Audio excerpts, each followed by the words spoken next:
Hello students, आज हम आपके लिए लेकर आए हैं क्लास 7th महाभारत का चैप्टर 10 लाख का घर।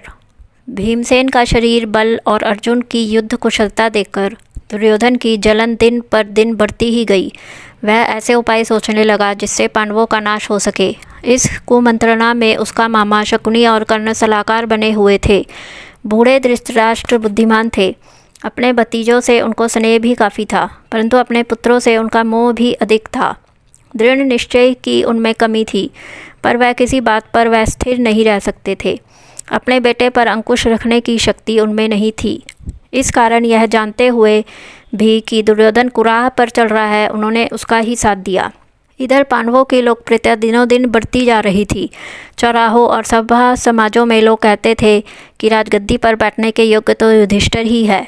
वे कहते थे धृतराष्ट्र तो जन्म से अंधे थे, इस कारण उनके छोटे भाई पांडु ही सिंहासन पर बैठे थे।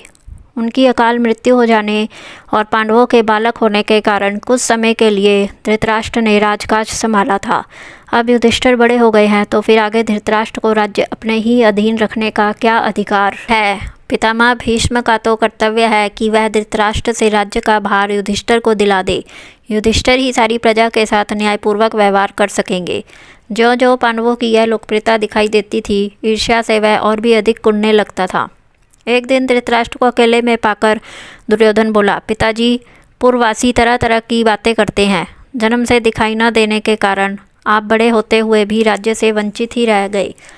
राज सत्ता आपके छोटे भाई के हाथ में चली गई। अब यदि युधिष्ठिर को राजा बना दिया गया तो फिर पीढ़ियों तक हम राज्य की आशा नहीं कर सकेंगे। पिताजी, हमसे तो यह अपमान न सहा जाएगा। यह सुनकर राजा धृतराष्ट्र सोच में पड़ गए।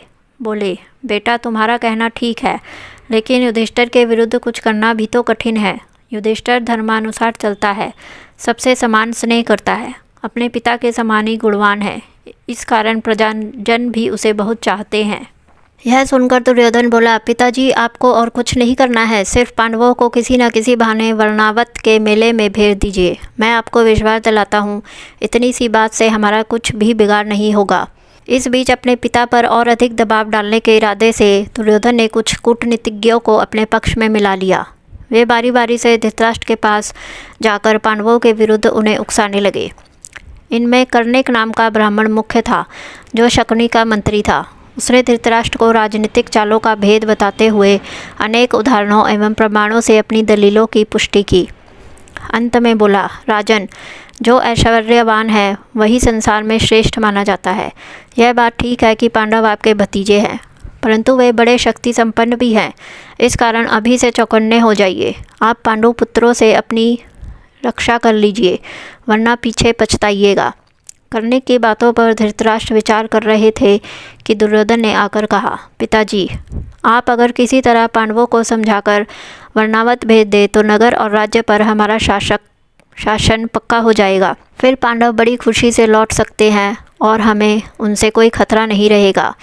दुर्योधन और उसके साथी धृतराष्ट्र को रात दिन इसी तरह पांडवों के विरुद्ध कुछ न कुछ कहते सुनाते रहते और उन पर अपना दबाव डालते रहते।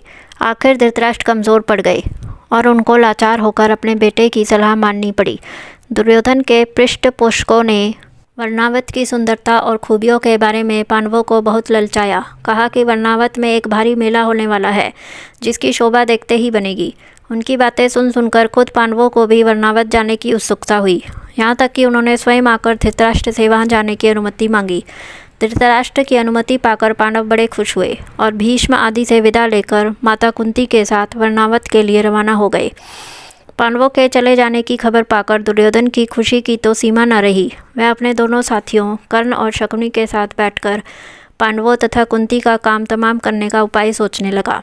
उसने अपने मंत्री पुरोचन को बुलाकर गुप्त रूप से सलाह दी और एक योजना बनाई। पुरोचन ने यह सारा काम पूर्ण सफलता के साथ पूरा करने का वचन दिया और तुरंत वर्णावत के लिए रवाना हो गया। एक शीघ्रगामी रथ पर बैठकर पुरोचन पांडवों से बहुत पहले वर्णावत जा पहुंचा।